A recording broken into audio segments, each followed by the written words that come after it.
Studio anime Engi yang dulu banyak dibenci orang kini malah mendapat banyak dukungan. Kenapa? Sebelum itu, mari kita mengenal siapa itu Studio Engi dan kok bisa mereka menjadi studio yang banyak dibenci orang. Engi Company Limited yang umum dikenal sebagai Entertainment Graphic Innovation disingkat Engi adalah studio yang didirikan oleh Kadokawa Corporation pada April 2018 lalu. Project anime pertama mereka adalah Hatage Kemonomichi yang bercerita tentang pegulat yang buka pet shop di isekai, sebuah adaptasi dari manga yang berjudul Kemonomichi yang dituliskan oleh Akatsuki Natsume Sensei, penulisnya Konosuba. Opini publik tentang anime ini kebanyakan positif, tapi juga ada yang bilang anime ini menggunakan cerita original mulai dari pertengahan sehingga nggak sesuai dengan manganya. Bukan cuma itu, mereka juga dikenal telah menghancurkan dua adaptasi ini. Tantei wa Moshinderu atau disingkat Tanmoshi adalah salah satu adaptasi yang paling hype pada masanya, diikuti dengan episode satunya yang luar biasa. Anime terbaik musim itu, atau seenggaknya itu yang awalnya orang-orang pikirin. Pacing plotnya aneh, narasinya membingungkan, karakternya nggak punya chemistry, dialognya udah kayak boneka yang nggak berjiwa. Tanmoshi itu seharusnya menjadi seri di mana karakternya sudah mati, tapi kamu masih bisa merasakan keberadaan mereka dan pengaruh dari siesta ke masing-masing karakter. Tapi semua itu dihapus, dan judul Tanmoshi ini terdengar nggak masuk akal. Adalah sebuah kekecewaan yang diungkapkan oleh orang-orang yang suka dengan light novelnya. Iya, anime ini memang sebuah kesuksesan komersial, penjualan light novelnya meningkat, tapi apa bayarannya? Oke, pilih salah satu dari 3 style ini yang kamu suka. Aku kasih 3 detik.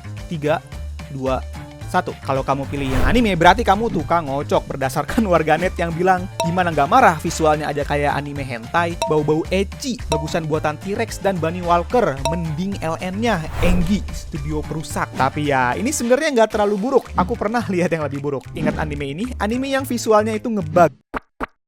Yang katanya di salah satu credit scene-nya itu ada staff yang namanya Sojiki Komata, yang kalau ditranslasiin jadi sebenarnya dalam masalah. Kebetulan menurut aku enggak. Balik ke topik, kenapa studio ini dapat banyak pujian? Kita bisa berterima kasih kepada satu anime yang mereka adaptasi musim ini, Medalist. Kalau Engi menghancurkan adaptasi ini, nggak kebayang caci maki separah apa yang mereka dapatkan mengenal Medalist. Seperti namanya, adalah manga pemenang penghargaan seperti The Next Manga Award, Shokakugan Manga Award, dan Kondansa Manga Award. Manga ini mengambil tema olahraga ice skating. Beda dengan anime G sebelah, manga ini menceritakan tentang gadis muda berumur 11 tahun yang bernama Inori yang bermimpi untuk menjadi atlet ice skating profesional meski banyak yang menganggap usianya terlalu tua untuk memulai. Dan hal yang hebat dari manga ini adalah cara mereka menggambarkan anak kecil, jangan cabul. Karena kekhawatiran mereka, hal yang mereka rasakan waktu ditampar dengan fakta, kegigihan mereka buat menghadapi itu, YouTuber ini bisa meringkas apa yang aku rasakan waktu nonton animenya.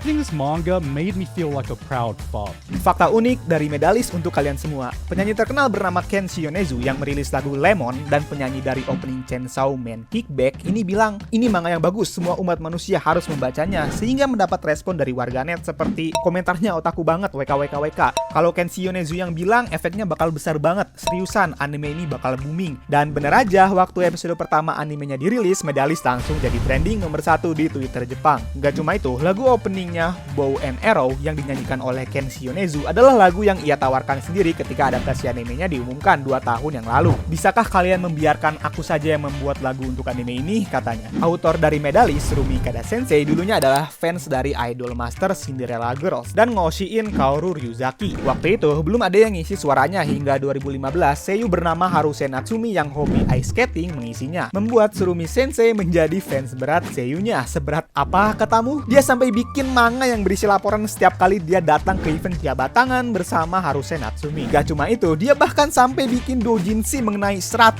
pesona Haruse Natsumi dan bilang, suatu hari nanti aku akan bikin manga tentang ice skating yang bakal mendapatkan anime dan meminta Haruse Natsumi untuk menjadi pengisi suaranya. Hebatnya lagi, semua itu tergabungkan dengan Medalist dengan Haruse Natsumi sebagai pengisi suara dari karakter utamanya, yang menuai respon dari warganet seperti, hebat, mimpinya terkabul dalam 5 tahun, serasa melihat kekuatan penuh dari mendukung seorang Oshi. Di titik ini udah melebihi sekedar cinta, terasa seperti kompetisi. Cerita ini juga bisa dijadiin anime. Aku lupa mention, Suruma Sensei ini adalah seorang wanita dan Medalist yang sudah menang beberapa penghargaan ini adalah karya debutnya. Oke, balik ke Engi. Sekarang kalian paham beban yang Engi pikul, makanya waktu anime ini diumumkan adaptasinya, banyak yang mengungkapkan kekecewaan karena diadaptasi oleh Engi. Engi emoji emoji tengkorak, Enggi lagi, kerip Enggi, studio Enggi, kekecewaanku tak terukur dan hariku hancur. Yang bener aja Kadokawa, jangan main-main. Oh iya, apa aku udah mention kalau Enggi itu yang bikin CGI kura-kura di Shield Hero? Tapi Enggi, meskipun dengan hujatan yang tak terhitung jumlahnya, berhasil melakukannya.